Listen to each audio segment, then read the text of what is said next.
वजीर आजम इमरान खान ने बिश्केक में इजलास से खिताब करते हुए अमन इस्तेहकाम और खुशहाली के नुकात पर रोशनी डाली। उन्होंने कहा कि तसादुम को मुस्तरद करते हुए अमन बकाए बाहमी पर अमल करना होगा। बदउनवानी और जराइम के खात्मे के लिए जामे फ्रेमवर्क बनाना होगा। वजीर आजम ने शंघाई ताउन तंजीम के रुकन ममालिक की सकाफत और सियाहती राहदारी के कयाम की तजवीज़ दी और कहा कि पाकिस्तान सरमायाकारों के लिए पुरकशिश मुल्क है। उन्होंने CPEC की अफादियत से भी शुरा को आगाह किया। The China-Pakistan Economic Corridor, the flagship project of President Xi's far-sighted Belt and Road Initiative, is fast reaching fruition. Gwadar Port at its southern end marks the only point of convergence of the maritime belt and the overland road.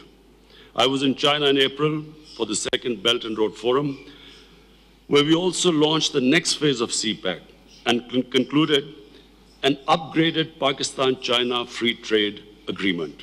वज़ीर आज़म इमरान खान ने अपने खिताब के दौरान गुर्बत, पसमानदगी के खात्मे और रवाबित के फरोग के लिए जदीद मराकिज़ के क़याम की तजवीज़ भी पेश की।